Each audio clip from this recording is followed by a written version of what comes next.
Glória a Deus. Então, vamos à nossa terceira aula.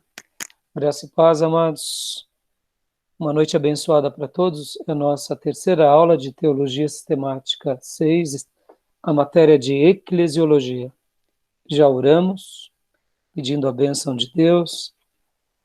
E agora eu gostaria de ler com vocês um texto que se encontra em Efésios, capítulo de número 5, versículo de número 26.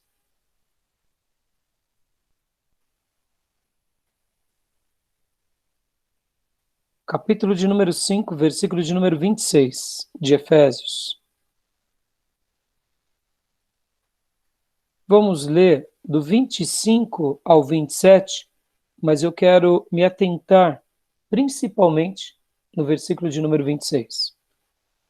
Essa aula está sendo gravada, como sempre, para que a gente possa estar utilizando ela no futuro, para abençoar outros alunos e o nosso seminário teológico. Os irmãos estão me ouvindo bem? Joia? Então vamos lá.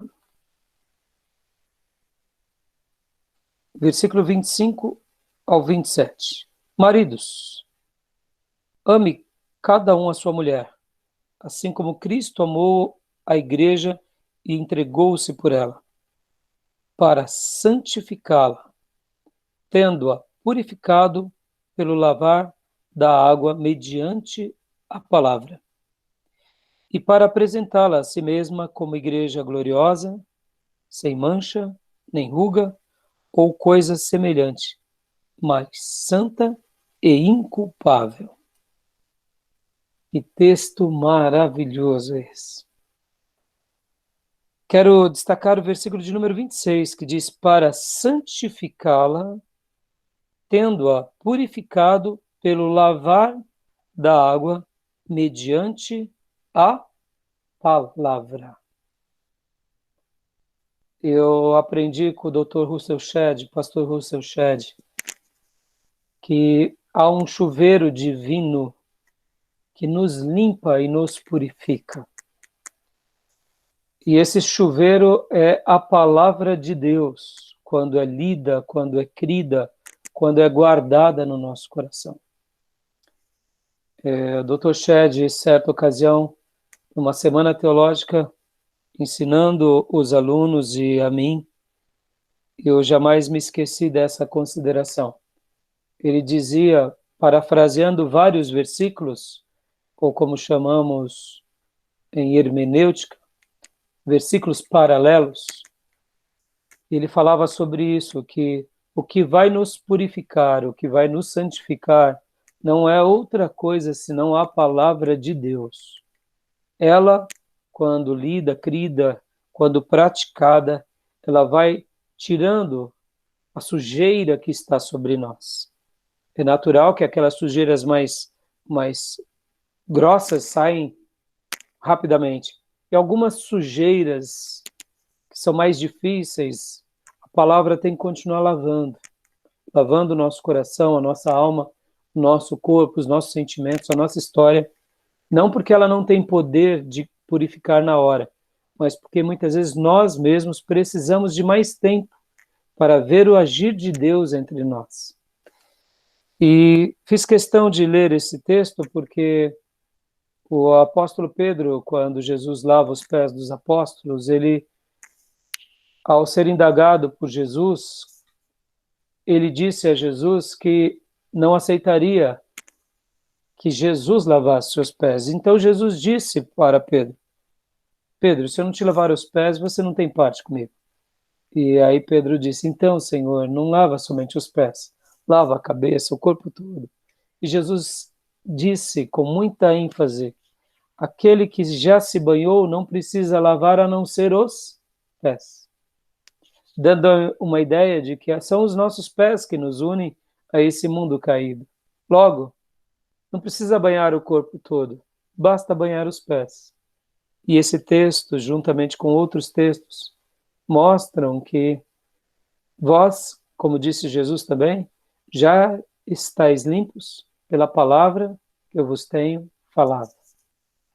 Então, o que vai nos purificar na nossa vida? E o que vai purificar as nossas igrejas? Não é outra coisa senão a palavra.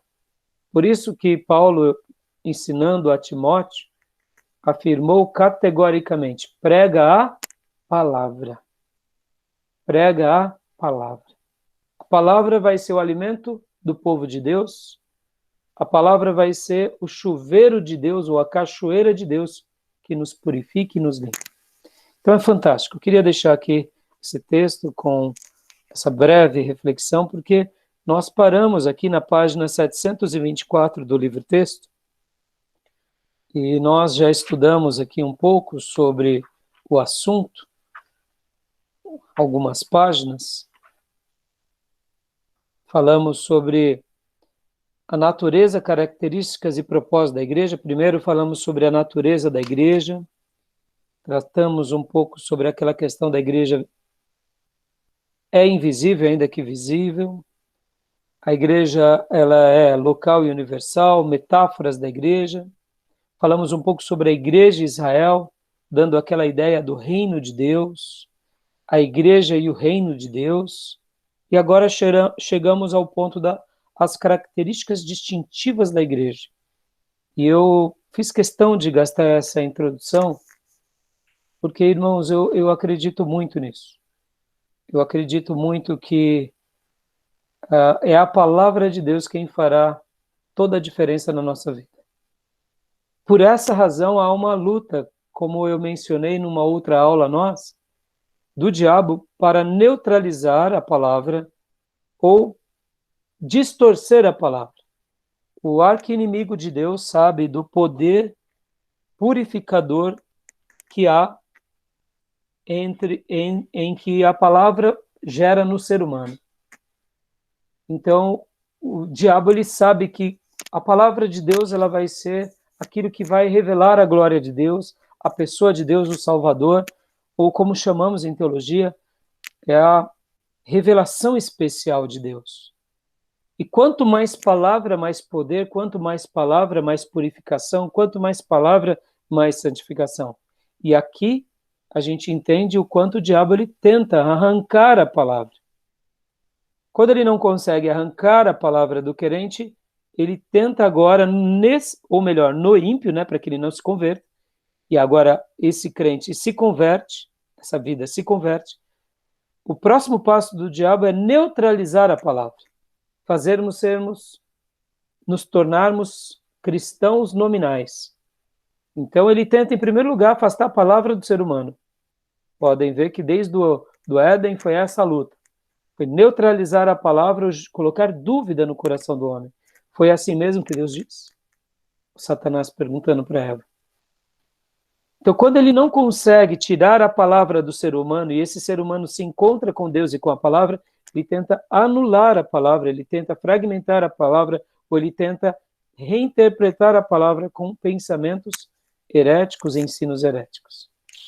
E isso me faz lembrar um livro que eu indico para vocês, chamado A Carta do Diabo ao Seu Aprendiz, de C.S. Lewis. C.S. Lewis faz uma ficção, onde ele conta uma história. Esse livro vale a pena vocês recomendarem para os jovens. Mas para todos. C.S. Lewis tem que ser lido, assim como Russell Shedd tem que ser lido. São clássicos, são homens de Deus. Mas esse livro chamado A Carta do Diabo ao Seu Aprendiz é uma ficção que C.S. Lewis conta de um demônio velho e muito experiente, olha só, querendo treinar um demônio mais novo. Treinar no quê? Em como ele conseguiria impedir que os seres humanos, esses seres peludos, de sangue quente, ele até usa esse termo, não conheçam o inimigo do líder deles, que está se referindo a Deus. Olha só que loucura. Então, é como se um diabo ancião escrevesse cartas ao diabinho aprendiz, a arte de como atrapalhar as pessoas terem um encontro com Deus, que para eles é o arqui-inimigo deles. Então é fantástico, é fantástico. que a primeira parte do livro é o diabo mais velho, ou o diabo ancião. Ele está dizendo assim, olha, coloque obrigado, querido. Olha aí, ó. Tá aí, ó. Você já leu então, Ari? Você está lendo? É da minha filha. Meu Deus. Parabéns. O que que ela achou? Aí ela gostou bastante. Ela ficou meio com medo do livro, mas Ai, gostou. Daí eu falei para ela, empresta para mim ler. Aí você falou agora, eu falei, ah, pois é, mais rápido. Parabéns, Ari.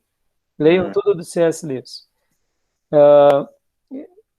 A capa anterior era uma capa assim, essas letras, né? A carta do diabo ao seu aprendiz. Eu lembro que quando eu li esse livro, eu lia muitas vezes na condução e as pessoas ficavam falando assim, pelo amor de Deus, olha o que livro esse cara está lendo. Né? As pessoas olhavam assustadas, né? Eu, pensando que eu era o aprendiz do diabo, né?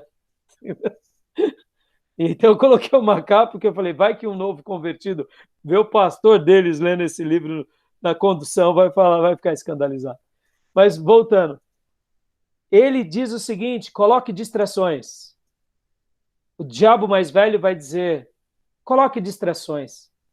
Quando alguém chegar falando do livro do inimigo, que é a Bíblia, coloque distrações na mente.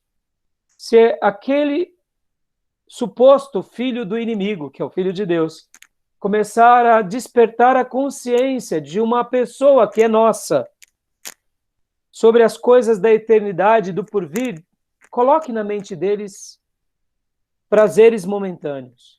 Não deixe eles ficar pensando na eternidade. Não deixe eles ficar pensando nas coisas do porvir. Porque dessa forma, eles vivendo somente cada momento das suas vidas e satisfazendo as suas vontades, eles se esquecerão e se habituarão a viver apenas dessa forma. E aí o livro vai desenrolando. E chega um momento que esses homens que estavam sob a tutela dos demônios se convertem. Aí o diabo mais velho escreve para o aprendiz: olha, agora tenta distraí-los, tenta alterar a palavra, tenta mudar. Então, irmãos, só para a gente concluir, a grande fúria do diabo é neutralizar a palavra, colocar heresias ou alterar a palavra. Então, que Deus nos ajude a sermos dispenseiros fiéis da palavra. Por isso que Paulo também disse para Timóteo: cuida de ti mesmo e da doutrina, porque fazendo isso você salvará tanto a ti mesmo quanto aqueles que te ouvem.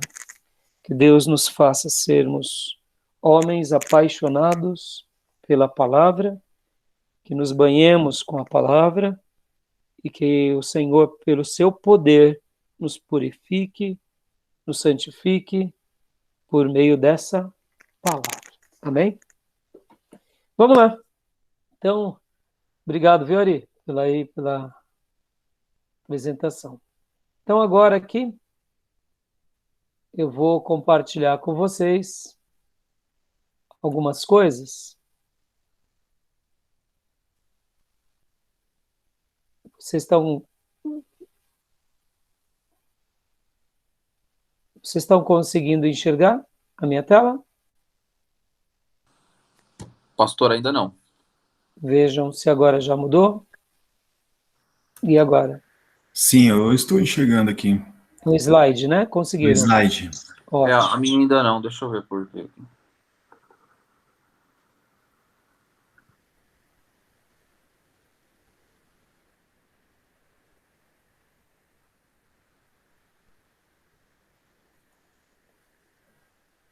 Vamos ver.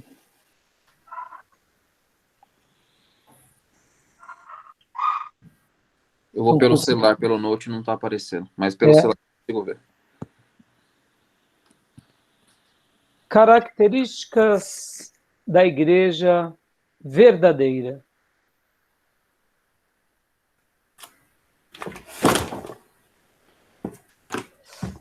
Conseguem ver? Estão vendo? Sim, Ótimo. A congregação de santos no qual o evangelho é ensinado corretamente e os sacramentos também são ministrados corretamente. Confissão de Augsburgo, 1530. Olha só que interessante essa máxima, né? Qual é uma das características, ou a principal característica da igreja verdadeira? A congregação de santos, no qual o evangelho é ensinado corretamente e os sacramentos, ou as ordenanças, também são ministradas corretamente. Então, essa é uma máxima, ou é uma característica de uma igreja verdadeira. É um lugar onde se reúnem pessoas separadas para adorar a Deus, cujo propósito só se torna real, sendo que eles são ensinados pelo puro evangelho. E esse puro evangelho os leva a uma obediência do quê? Das ordenanças, todas aquelas que entendemos que geram bênçãos na nossa vida. Em tese, é isso que a Confissão de Augsburgo está se tratando. E Calvino também disse assim: onde quer que ouçamos a palavra de Deus puramente pregada e ouvida, vírgula, e os sacramentos ministrados conforme instituídos por Cristo, ali, e não se deve duvidar, existe uma igreja de Deus. Fantástico, né? Ou seja, aonde a palavra de Deus tem que ser pregada, da forma em que Deus deixou, os sacramentos ministrados conforme Cristo deixou, ali não se duvide, porque existe uma igreja de Deus. Logo, uma igreja verdadeira. Tudo bem até aí? Tranquilo? Bom, agora aqui, antes de entrarmos nos propósitos da igreja, porque agora a gente hoje vai tratar, mas eu queria gastar um tempo ainda aqui sobre essa questão da igreja verdadeira. Deixa eu ver aqui, como que eu faço?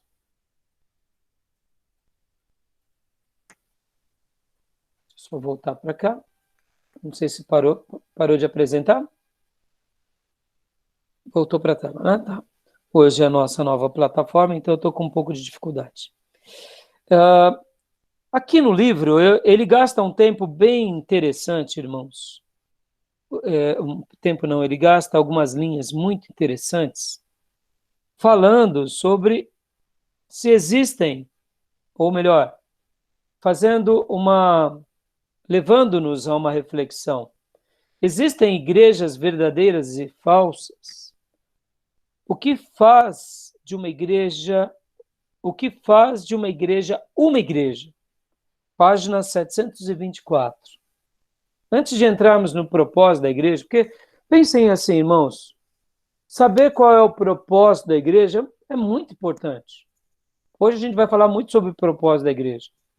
Mas qual é a pergunta subjacente que está atrás da igreja verdadeira?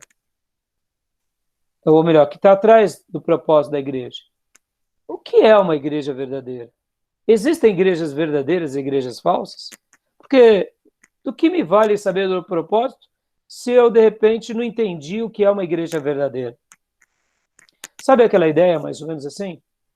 Vamos construir o ser humano. Tá bom, mas eu sou um bom ser humano? Vamos fazer com que a humanidade evolua, mas eu tenho sido um ser humano, pelo menos, que ajuda nessa construção? Compreende?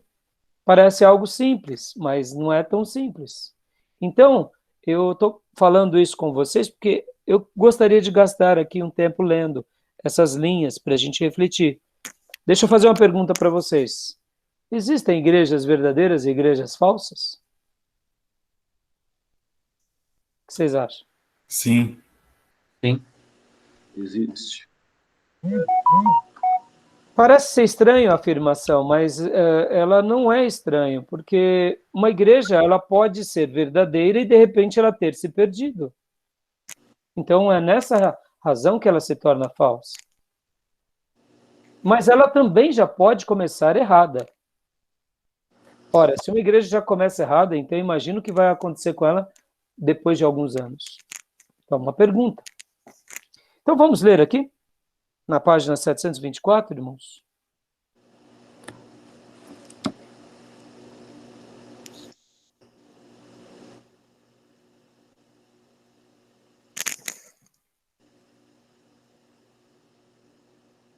Quem pode ler para nós? Amém. A parte B.1, né? Existem igrejas verdadeiras e igrejas falsas? Isso. O que faz de uma igreja uma igreja? O que é necessário para existir uma igreja? Pode um grupo que se diz cristão tornar-se tão diferente do que deve ser uma igreja que tal grupo não deva mais ser chamado igreja? Nos primeiros séculos da igreja cristã, houve pouca polêmica sobre o que era uma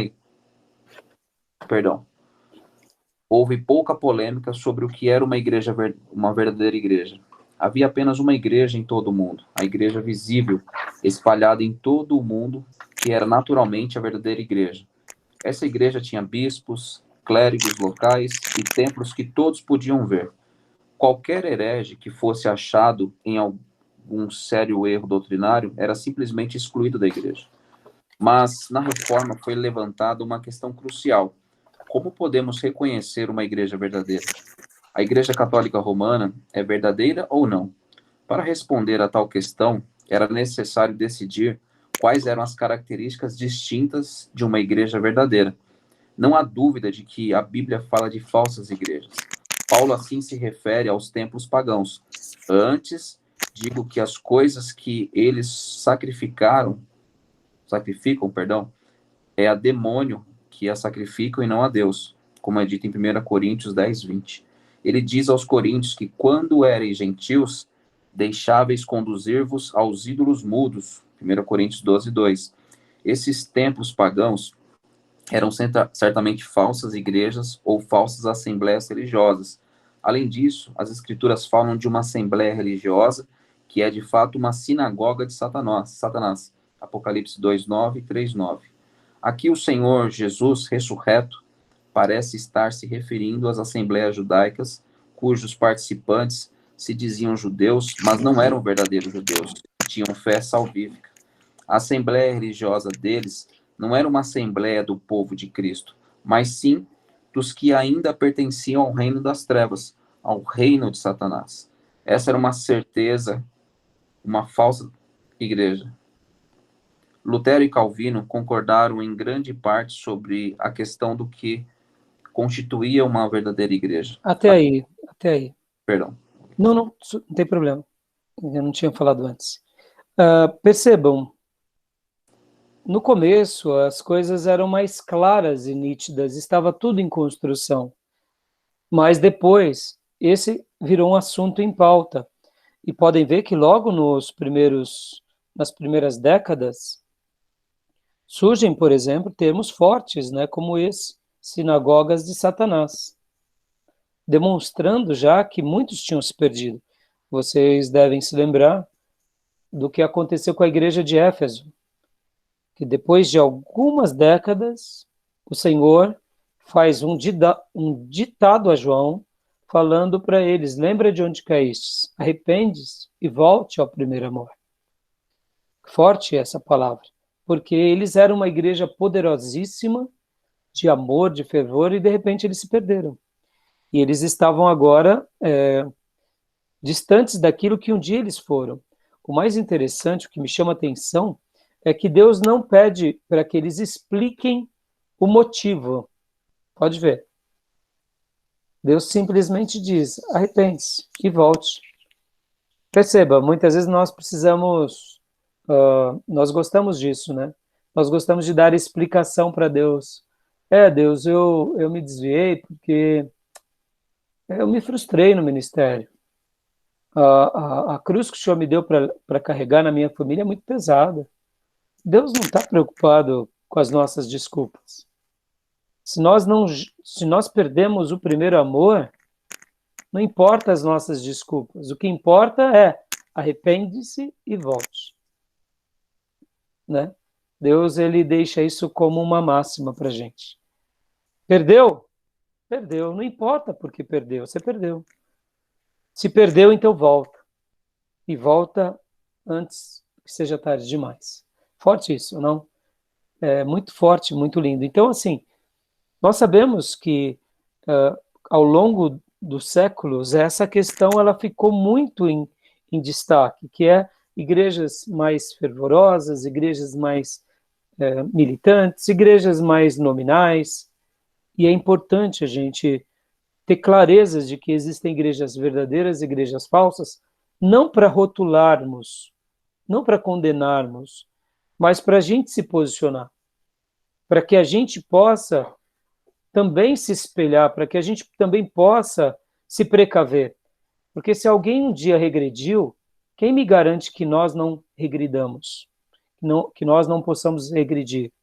Se a gente vê um grupo, por exemplo, irmãos, eu digo isso com pesar, não falo isso como ataque.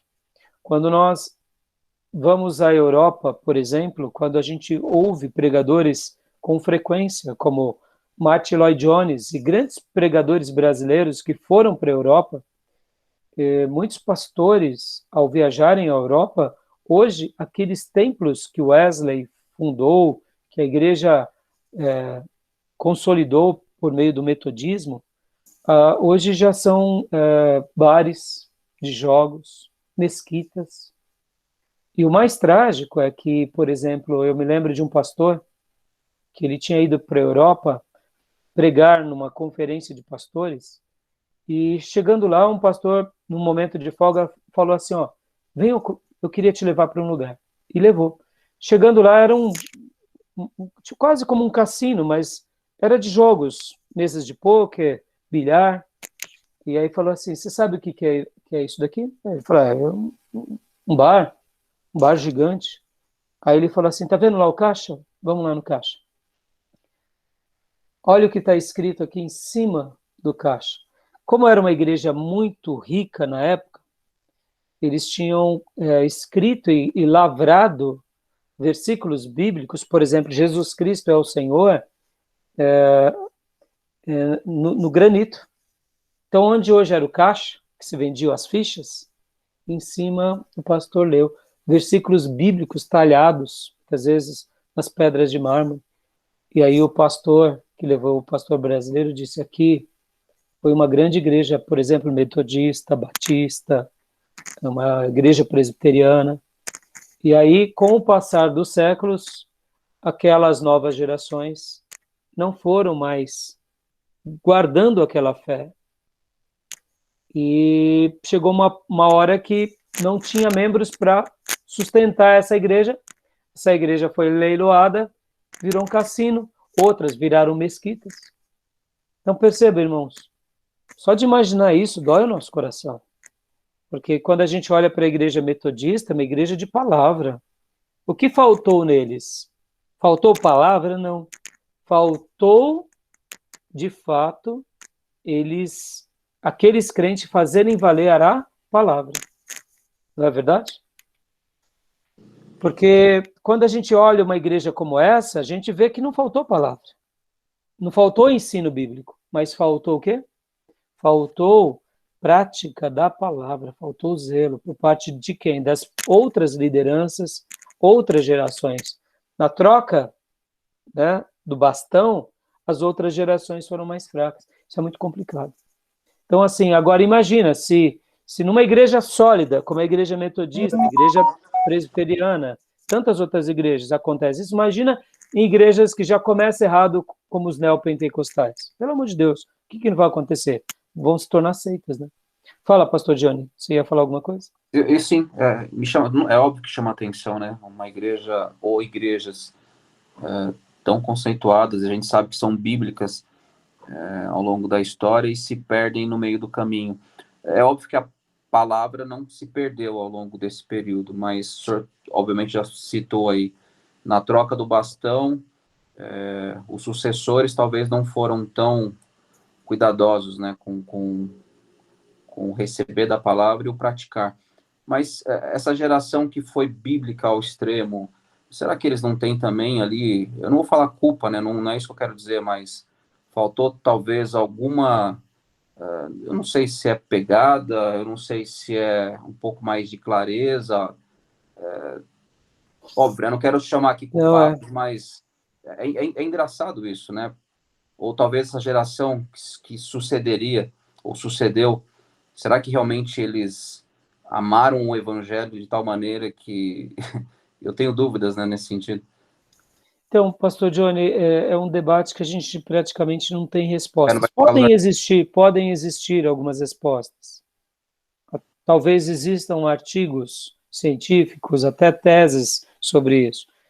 Mas uma coisa é fato, faltou conversão por parte dos demais.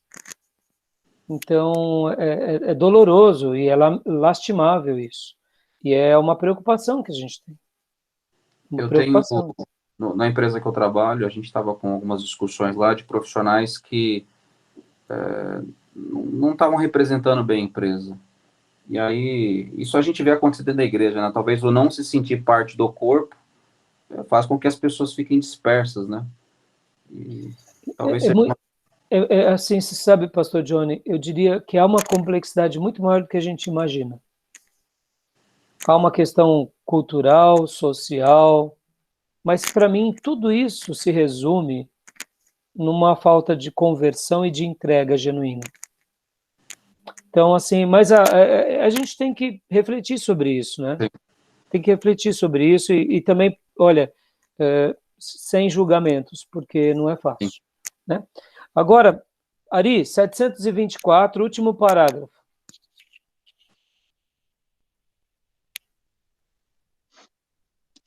Do Lutero aqui, Calvino. Isso. Lutero e Calvino concordaram em grande parte sobre a questão do que constituía uma verdadeira igreja. A declaração de fé luterana, chamada de Confissão de Augsburgo, definia a igreja como uma congregação de santos da qual o evangelho é ensinado corretamente e os sacramentos também são ministrados corretamente. De maneira semelhante, João Calvino afirmou: onde quer que ouçamos a palavra de Deus puramente pregada e ouvida, e os sacramentos ministrados conforme instituídos por Cristo, ali, e não se duvidar, existe uma igreja de Deus. Embora Calvino tenha falado da pregação pura da palavra, enquanto a confissão luterana falava da pregação correta do evangelho, e mesmo havendo dito que a palavra precisava não só ser pregada, mas também ouvida, enquanto a confissão de Augsburgo meramente mencionava que ela deve ser ensinada corretamente, as visões que os dois tinham das características distintas de uma verdadeira igreja são muito semelhantes. Em contraste com o ponto de vista Lutero e de Calvino sobre as características distintivas de uma igreja, a posição católica romana é que a igreja visível, que vem desde Pedro e dos apóstolos, que é a igreja verdadeira. Continua? Tá vendo? Então, a pausa aqui. Embora a declaração de Calvino e a declaração de confissão luterana tenham algumas diferenças, mas elas se assemelham. E comparando com a declaração católica, é muito diferente. Porque eles estão preocupados na questão performática. A igreja verdadeira é aquela visível. Se você vai à igreja, você frequenta, você participa, logo você é a igreja visível de Cristo, logo você é a igreja verdadeira. Deixa eu só fazer uma pergunta para vocês. O que nos diferem como cristãos dos muçulmanos? Sabemos que temos um livro diferente do livro sagrado dos muçulmanos. Nosso livro sagrado é a Bíblia, o livro sagrado dos muçulmanos é o Corão. Temos Jesus como Salvador e Deus. Eles têm Maomé como profeta. Mas vamos pegar aqui como atitudes religiosas. Os muçulmanos, eles são muito religiosos ou não? Na sua grande maioria. O que vocês Muito acham? mais do que muitos cristãos, né? É justamente falar isso aí. Então, concordam? Eles têm Os muçulmanos, eles levam, eu diria, o critério, prática, com muito zelo, muito mais do que muito cristão. Agora, por que os muçulmanos levam isso a sério? O que vocês acham? Convicção. O que mais? Medo. Medo? O que mais?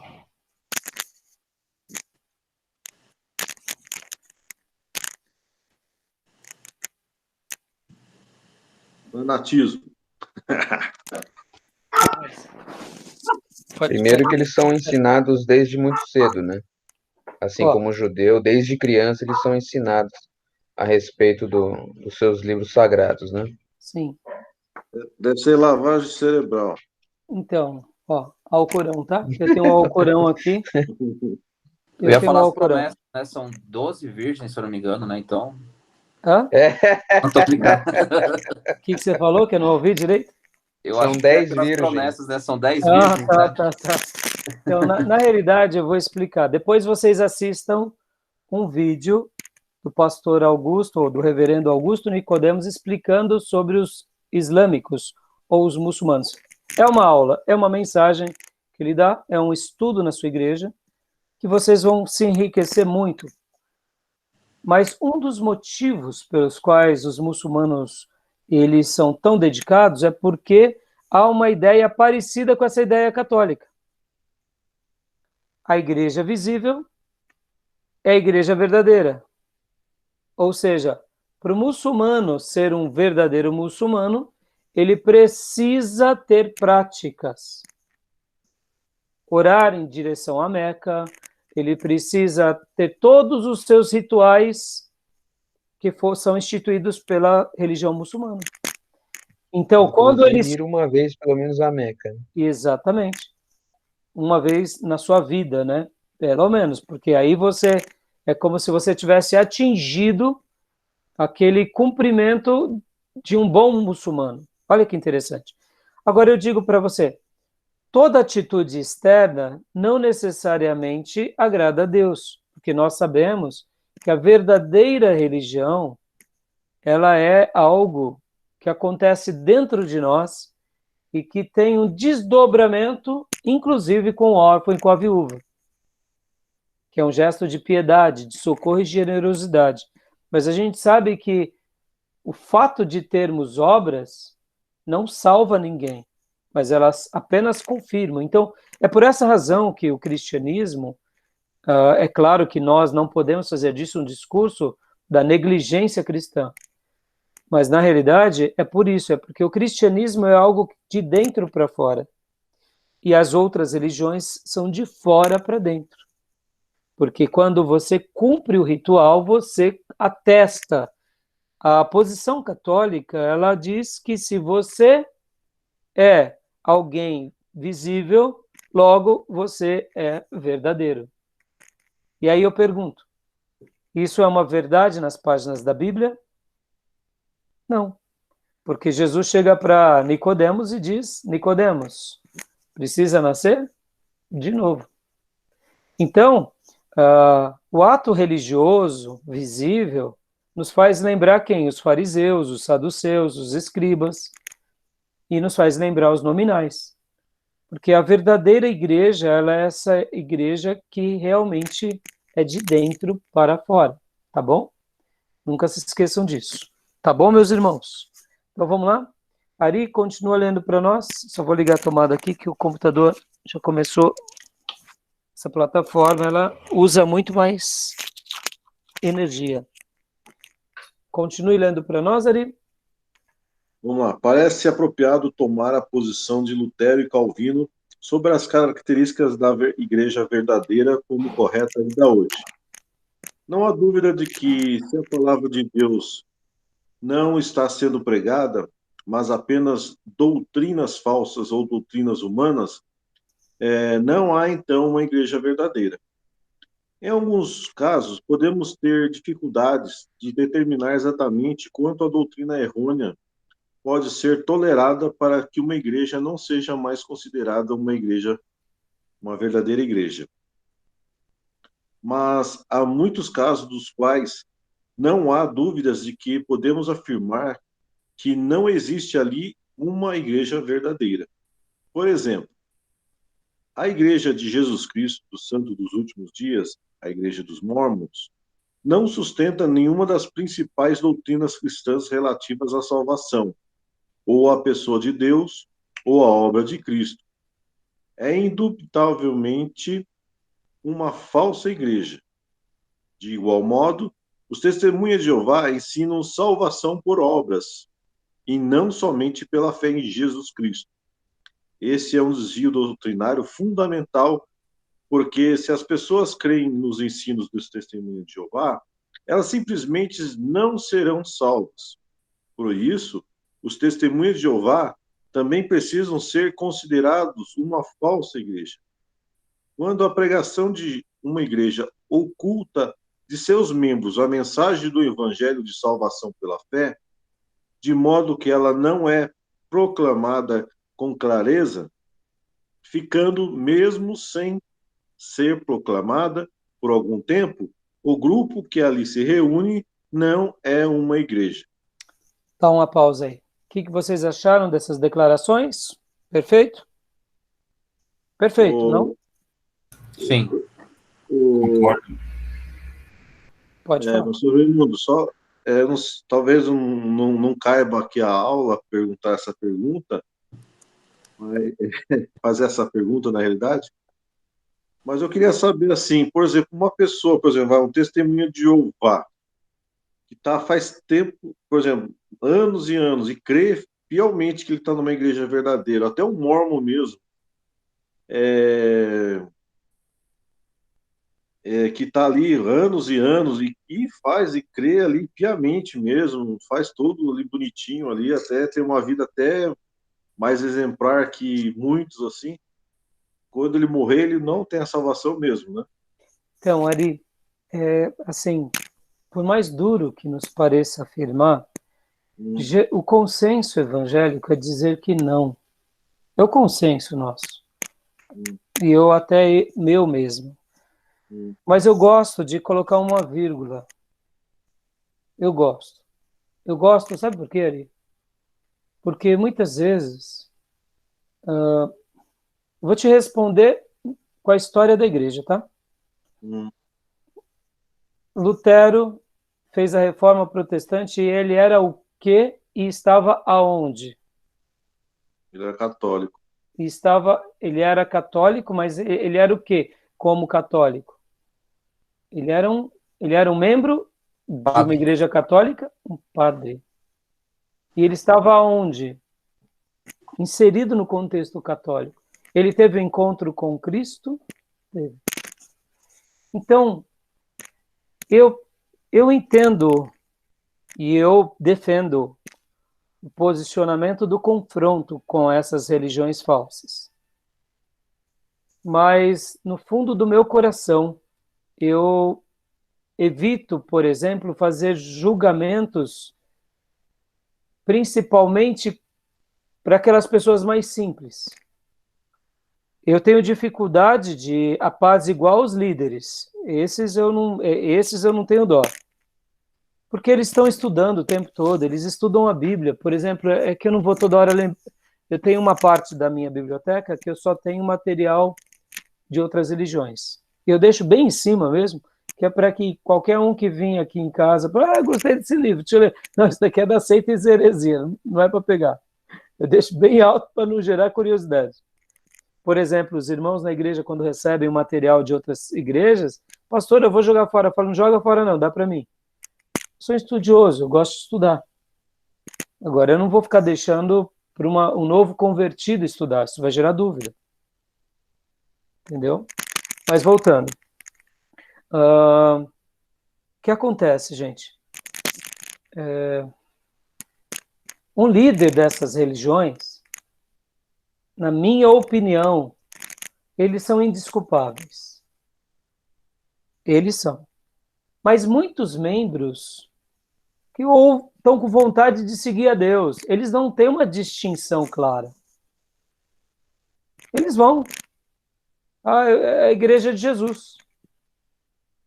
e seguem ali. Então, pastor, e aí? E aí que eu deixo isso na mão de Deus. É claro que eu também faço frente dessa turma do confronto, de dizer que eles não vão para o céu, mas eu tomo um certo cuidado, sabe, Ari? Eu vou até me abrir aqui para vocês, irmãos, com todo o carinho e respeito. E respeito por todos os irmãos. Eu sei que está sendo gravado. Eu não tenho medo de falar isso. Qual é a diferença de muitos crentes que estão dentro das nossas igrejas, que dão mau testemunho, não pagam as contas, bate na mulher, adultera, cada trimestre adultera. Vai, tá bom, vai, a cada ano. Aí vem, pede perdão, chora lá no púlpito, tá. Esse irmão aí, só porque é do nosso time, a gente fala, ele vai para o céu. Você está entendendo? Eu pergunto, esse irmão vai para o céu? Olha, eu tenho muitas dúvidas, que ele não dá fruto de uma pessoa nascida de novo. Quem sou eu para julgar esse irmão? Não sou ninguém. Mas eu fico pensando, e por que a gente desce a bazuca teológica numa pessoa que de repente ela acredita que está indo para o céu? Então, assim, questões da salvação, Ari e irmãos, eu me entendo, irmãos, eu sou um pastor, eu não tenho medo, eu preguei Jesus em todo lugar que você imaginar. Para as pessoas mais ilustres que vocês puderem imaginar. Já tive o privilégio de estar com pessoas milionárias, donos de banco, diretores de alto escalão. Nunca me acovardei ao Evangelho de Jesus. Nunca. E nunca vou. Mas eu aprendi uma coisa. Quando se trata da salvação, a gente tem que, no fundo, falar, Senhor, eu não conheço esses caminhos 100%. Eu sei quem é o Salvador e louvo a Deus quem morre no caminho do Salvador. Mas como o Salvador vai pegar essa senhora de idade, esse jovem, eu não sei como que vai ser se ele morrer. A princípio, eu tenho medo dessa vida quando ela morre, mas eu me silencio. Eu me silencio. Pasmem vocês, eu não costumo falar isso na igreja, tá, irmãos? Porque na igreja nem todo mundo tem sabedoria para isso. Eu acho que a gente vai ter muitas surpresas no céu, entendeu? Eu acho, irmãos, com toda honestidade. Vamos chegar lá, vamos encontrar vizinhos nossos católicos e falar, uau, você aqui, fulano? Ele é. De repente a gente vai procurar alguns pastores e vai falar, não tá. Entendeu? E aí? E aí? Entenderam? Então, Ari, eu procuro ser menos condenatório nessa hora. Agora, quando eu me torno uma pessoa assim que realmente falo e afirmo, tal, não vai para o céu. Quando alguém pratica blasfêmia contra o Espírito Santo. Ou quando alguém literalmente nega Jesus Cristo. Aí eu simplesmente me calo, dizendo, até mesmo para essa pessoa eu não faço um juízo temerário. Irmãos, guarda isso. Judas traiu Jesus, vendeu Jesus, praticou o suicídio. Qual foram as declarações apostólicas a respeito de Judas? Eles ficaram falando muita coisa? Falaram pouca coisa. E acabou ali e não entraram mais na questão, não foi? Por que a gente gosta de ficar entrando? Vocês já notaram nisso? A gente gosta de ficar entrando. Quem vai para o céu, quem vai para o inferno, você vai para os quintos, você vai para o mármore, você vai queimar. A gente é muito bobinho com isso, entendeu? E nós, pastores, gastamos muito tempo com isso. Eu acho uma besteira. Me entenda, não é besteira falar a verdade. Mas é besteira ficar fazendo esse juízo temerário. A gente prega o evangelho, irmãos. A gente anuncia a mensagem. E é Deus quem vai dar o crescimento. E a gente descansa nisso. Porque mesmo aquela pessoa, irmãos, Judas está no céu ou está no inferno? Parece que está no inferno, filho da perdição. Mas e se, naquele momento da corda no pescoço, ele clamou por Jesus? E se? Pode estar no céu. A obra que ele fez foi do filho da perdição, mas será que naquele momento ele não se arrepende dizendo, me perdoa, Jesus? Não sabemos. Ananias e Safira, para mim, está no inferno, porque mentiu para o Espírito Santo, mas, de repente, olha, irmãos, a gente pode ter surpresas. Eu acho que ambos estão no inferno, tá, irmãos? Me perdoem. Estou sendo aqui, ó, tô sendo contundente. Saul, tá, para mim, está no inferno. Mas, irmão, quem vai julgar isso é Deus, entendeu? Não sei se eu dificultei mais vocês, irmãos. Eu vi tanto discurso nos seminários e de tantos pastores que depois eu fiquei tão decepcionado que eu não estou falando isso por causa da decepção, não, viu? Mas, assim, eu acho que tem hora que a gente gasta muito tempo com isso e a gente tem que gastar mais tempo pregando e orando, viu, Ari? Mas, assim, não é errado, viu, Ari? Por exemplo, minha esposa, ela tem uma inclinação muito grande de falar do amor de Deus para quem é de outras seitas. Ela ama isso. Por exemplo, o que a gente faz geralmente quando chega um testemunho de Jeová? A gente mal atende, né? Minha esposa, ela só falta chamar para tomar café, entendeu? E eu acho isso legal da parte dela, porque eu falo, não, moça, tá certo. Deixa Deus te usar. Não estou dizendo que eu toco, viu, irmãos? Eu gosto de gastar tempo. Mas eu estou dizendo assim, ela tem uma paciência muito grande com isso. E eu admiro. São vocações, são chamados.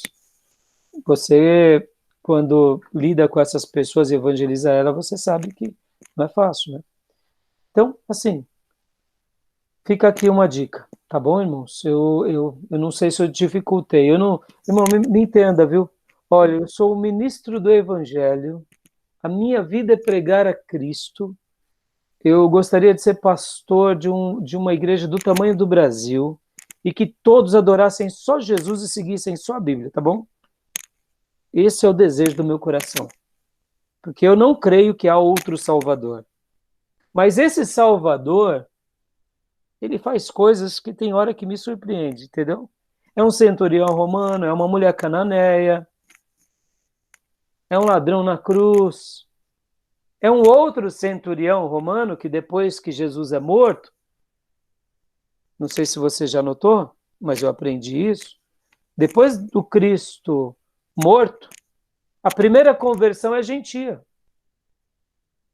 A missão do Cristo não era para os seus, e os seus não receberam. Jesus morre, há trevas no mundo. Realmente ele está morto. O que o centurião diz? Este verdadeiramente era o Filho de Deus. Primeira conversão. Explica isso. É o poder de Deus salvando, não é?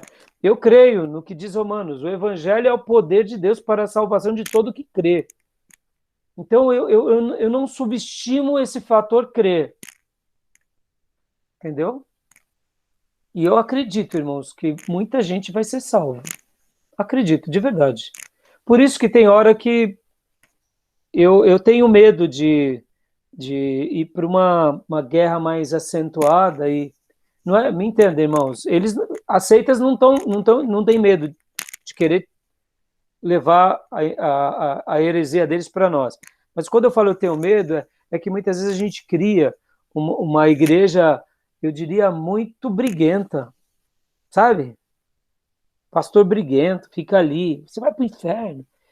E aí o irmão não se preocupa com a ética, com a moral, com a vida cristã, fica numa briga, dá um mau testemunho. Eu também me preocupo com...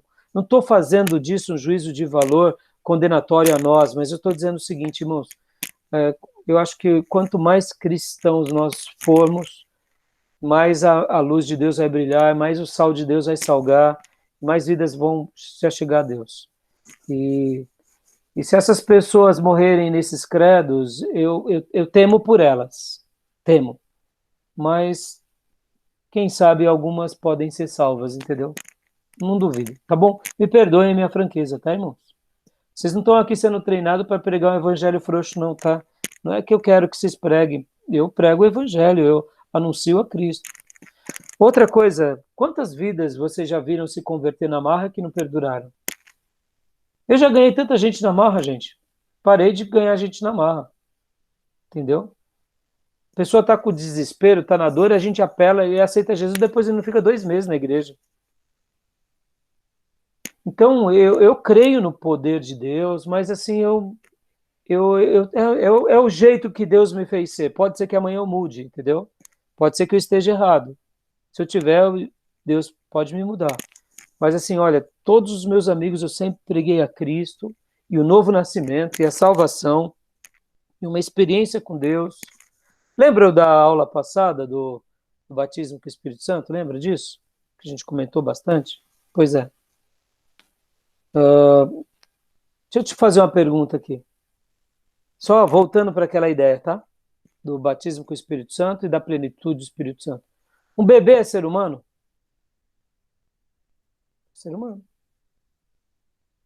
Mas ele se torna homem quando? Maduro. Com o passar do tempo, não é assim? Não tem consciência do que é certo e errado, né? Isso, e mesmo assim ainda não está um homem maduro, né?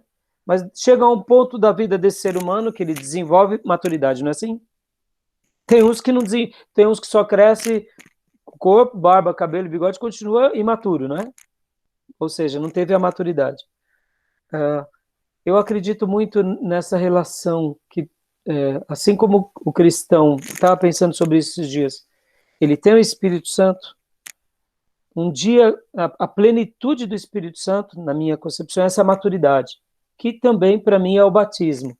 Ele se torna pleno, ele se torna poderoso, por isso que é uma experiência distante, o batismo. Mas eu sei que ele já foi incluído. Quantas são as pessoas, irmãos, que muitas vezes temem a Cristo de todo o coração, estão tão perto da gente, foram ensinados errados, mas mesmo assim, irmãos, eu não deixo de pregar. Vou dar um exemplo, irmãos. A mesma coisa que eu faço com a minha igreja. Se eu vejo que tem um irmão que está vivendo no pecado, eu vou corrigir ele, porque eu tenho medo que esse irmão vá para o inferno, da minha igreja. Agora, se eu estou vendo um amigo que é um idólatra, eu vou corrigir ele, porque eu tenho medo que ele vá para o inferno. Porque eu acho que o que pode nos levar para o inferno é o pecado. Então, eu procuro, para resumir aqui, ter um discurso muito sério contra o pecado, qualquer que seja. Esses que estão nessas igrejas estão no pecado, tem heresia. Mas quantos são aqueles que estão dentro da nossa igreja que estão no pecado? Entendeu? E vivendo uma vida tranquila no pecado. E aí é isso que eu digo. Quero ser uma voz na consciência de todos. Eu tenho dificuldade de ficar amaciando os nossos e condenando os outros, entendeu? Eu não sirvo para isso. Eu sirvo para falar a verdade para todos, para os nossos e para os outros. Isso eu sirvo. Porque eu acho que a gente peca muito nisso, sabe, Ari? A gente peca muito. Nós, protestantes, defendemos os nossos e os outros que o diabo que carrega. Né? Então eu não creio que é assim. Bom, mas aí são opiniões, tá? Falem um pouco também vocês, irmãos, que é bom vocês falarem um pouco. Quero ver o que vocês acham. Eu acho esse posicionamento do senhor correto. Eu penso dessa mesma forma. Eu acho que quando a gente vai falar sobre a salvação, e embora nós saibamos que a salvação vem em crer em Jesus e né, toda a relação salvífica da cruz e do sangue de Jesus, mas quando em relação à morte de alguém, acho que a gente realmente tem que ter temor em afirmar algo tão sério que não cabe a nós, seres humanos, determinar quem ou não, né? Exato. Principalmente Ah, nesse ponto, filho, sem te é, cortar, porque esse é o nosso ponto, sabe, irmãos? A gente fala sobre a salvação dos outros como se nós fôssemos Deus. E esse é o ponto errado. justamente. Jesus pode ver que ele não veio julgar, ele veio salvar. Ele é o Salvador. Eu não deixo a porta aberta, porque senão fica a porta larga, mas também eu quero crer que ele é a salvação. Mas agora, é claro que eu não estou omitindo, o Felipe vai continuar falando, que essas religiões aqui, elas desviam as pessoas, Sem ensinando dúvida. heresias. E a gente tem que ir contra esses pecados. Mas eu não duvido que pode ser que tenha gente que se converta. É isso que eu quero dizer, tá? Vocês estão me entendendo? É nessa linha, é uma linha muito tênue, né? A Muito gente tem que ter, perigosa, né? porque senão a gente acaba virando xiitas, né? A gente acaba se tornando radicais religiosos, condenando uns e outros, e achando que nós estamos certos. Muitas vezes nós estamos a caminho, nós mesmos acabamos indo a caminho do próprio inferno. Mas o que me chama a atenção nessas questões é que é quando Jesus mesmo fala que haveria menos rigor a Sodoma e Gomorra do que aquelas cidades que conheceram o Filho de Deus e o negaram.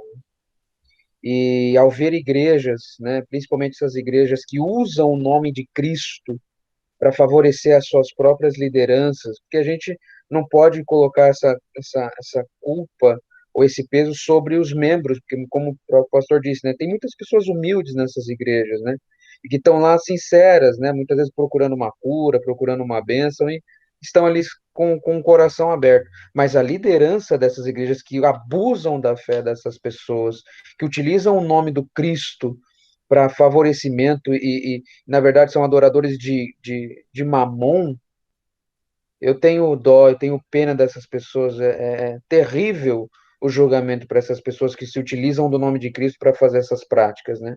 Por isso que Cristo mesmo fala, haveria menos rigor, vai haver menos rigor a Sodoma e Gomorra, foi uma situação terrível que nós vimos no Antigo Testamento, do que estes que, conhecendo todo o projeto salvífico de Cristo na cruz, ainda negam, ainda viram as costas, ainda blasfemam contra o Espírito Santo, né? Exatamente. Né? Então, como eu disse, irmãos, ó, é seita, a gente tem que tirar eles de lá, tem que falar que eles têm que seguir só a palavra, ó, é só ela que purifica, mas de repente tem gente que pode estar. Agora, os líderes eu não tenho dó nesse sentido, por isso que eu fiz essa afirmação, porque eles estão estudando, irmãos, estão estudando. Alguém quer comentar mais alguma coisa? Não? Tranquilo? Eu vou parar a gravação, irmãos, porque aqui não tem um cronômetro, né? Eu não sei quanto tempo faz. Vou parar, tá bom? Vou dar uma pausa. Ué, não foi?